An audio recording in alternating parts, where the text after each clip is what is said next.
Bonjour, je suis Emmanuel Vendette, je suis rédacteur en chef de Multicoque Mag et de Multi-Hulls World.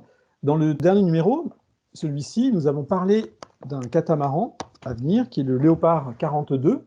Donc nous avons voulu en parler un petit peu plus avec Franck Boguil. Franck Boguil, il est vice-président vente de bateaux et développement produit Léopard catamaran, Moorings Sunset. Donc, où es-tu basé, Franck, exactement?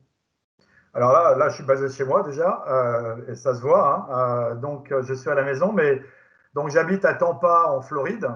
D'accord. Donc, c'est des raisons historiques. En fait, le siège de Moorings est à Clearwater, qui est pas loin d'ici, à 20 km. Et Donc sur le golfe de notre bureau Mexique. principal. D'accord.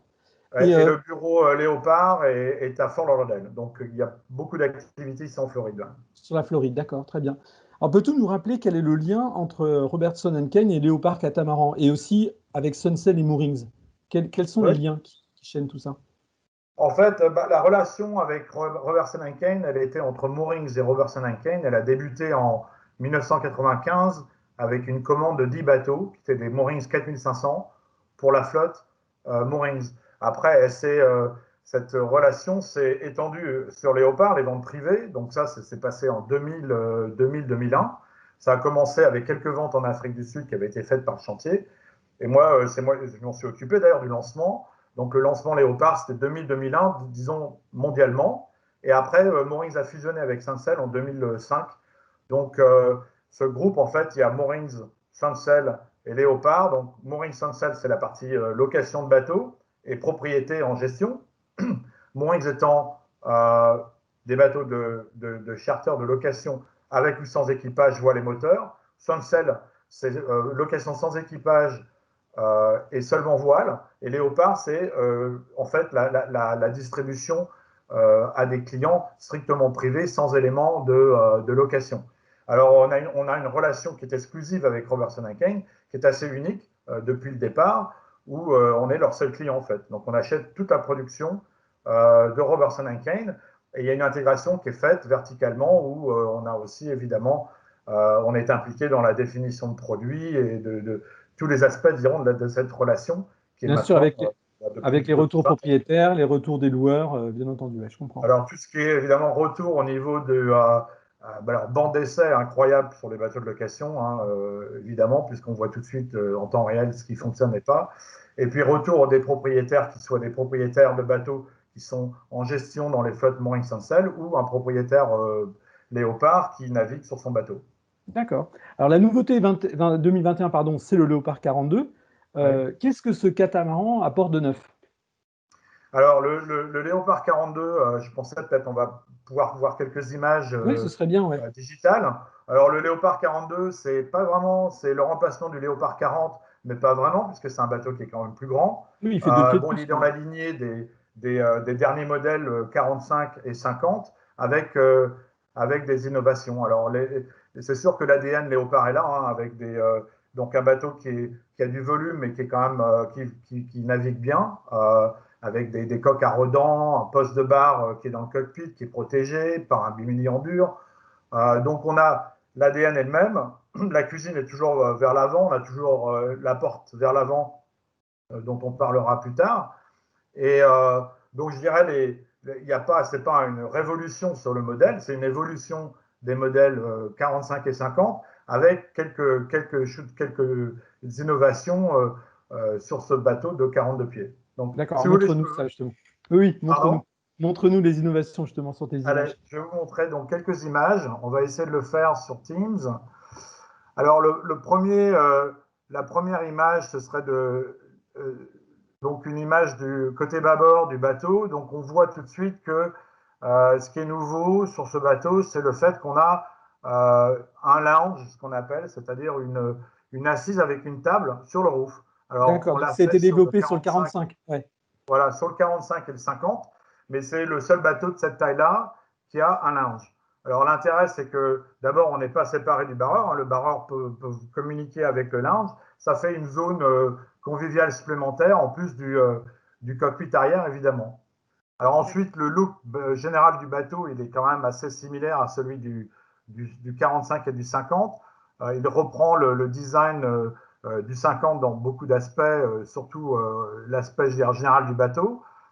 Bon, après, les éléments nouveaux, c'est qu'il y a un skylight, ce qu'on appelle, donc une ouverture Oui. sur le roof, qu'on n'avait pas sur le modèle précédent. On a toujours des très grandes fenêtres tout autour du bateau, donc une visibilité excellente de l'intérieur du carré.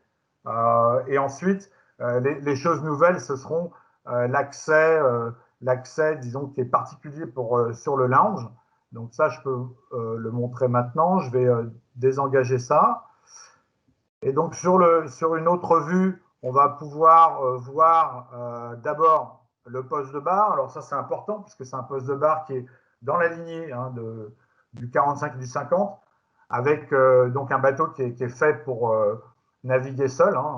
Donc tous les contrôles reviennent sur le poste de bar et on voit là mieux le lounge sur le roof, donc avec l'assise et la petite table. Alors ensuite, l'accès au roof, donc à ce lounge, sur tous nos modèles, il est séparé du poste de bar. Donc on ne veut pas qu'il y ait d'interférence entre le passage, je dirais, de l'équipage, d'un équipier, avec le poste de bar. Donc il est complètement séparé, on le voit à bâbord là.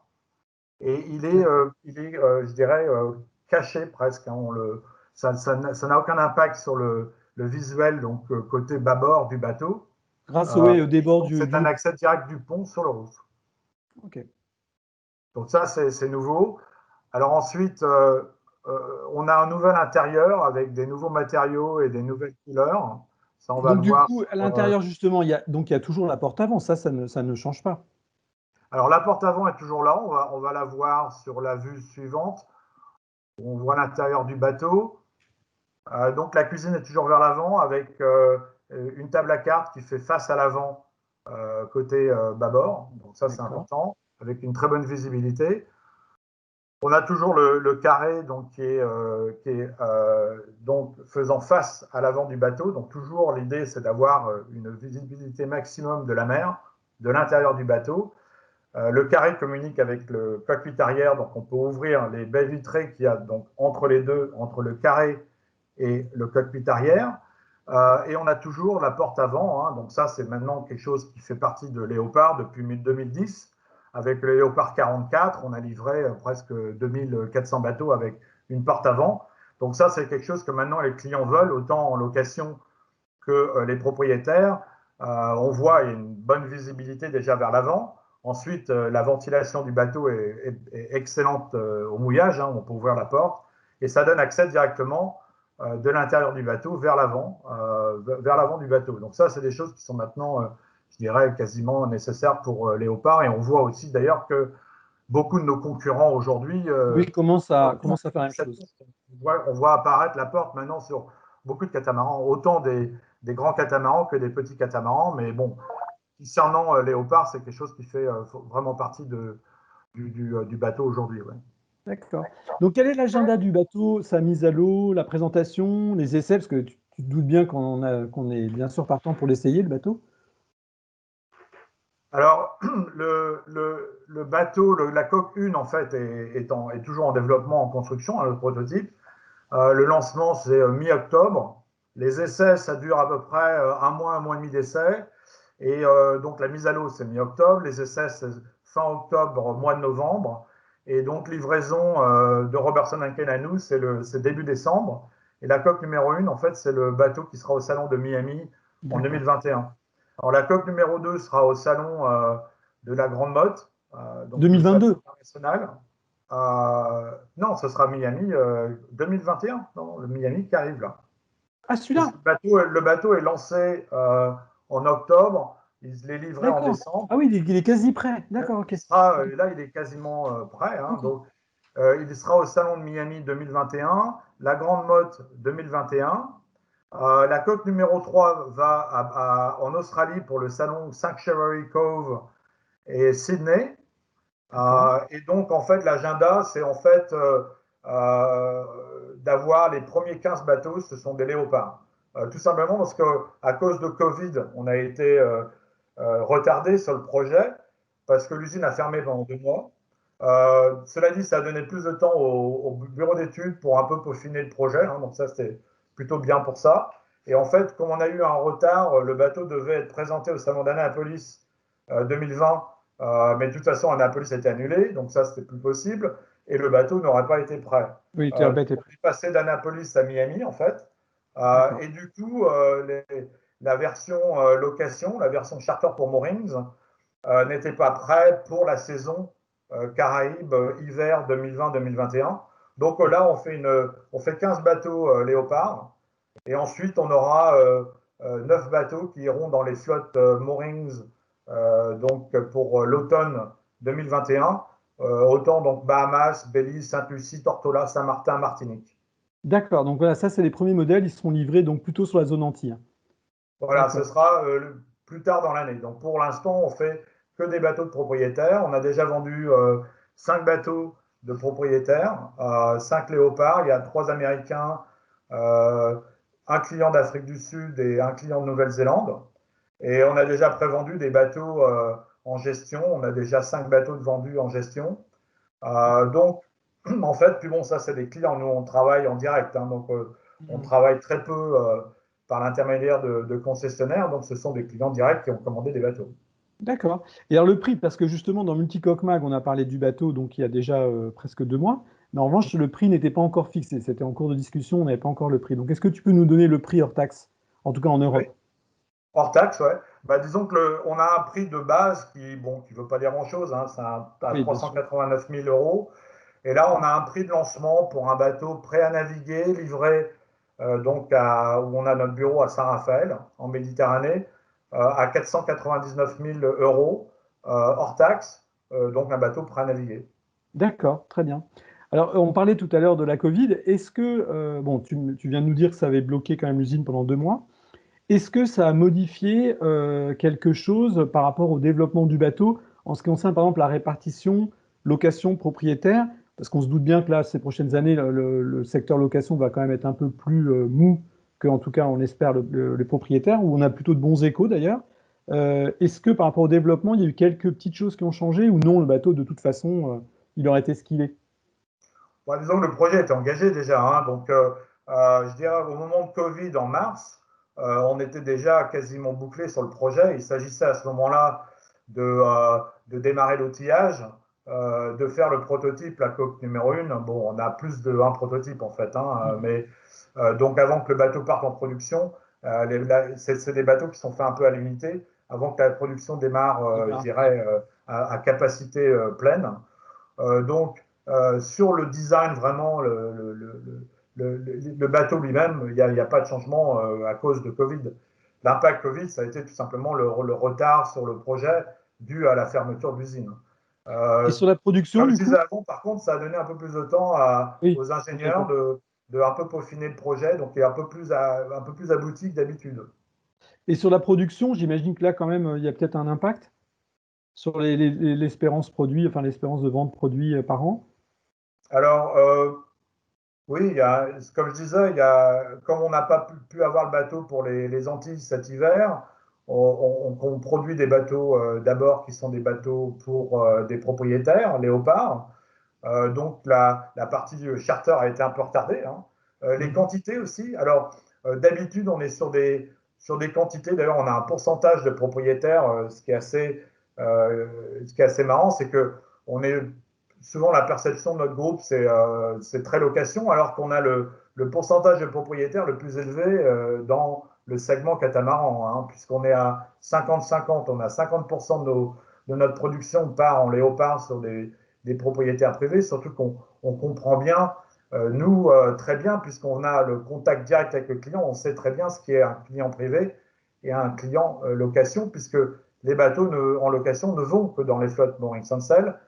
Nous ne vendons pas de bateaux à d'autres sociétés de location. Donc, quand c'est un sticker Moorings, on sait que c'est un bateau de location. Si c'est un sticker Léopard, c'est un bateau privé.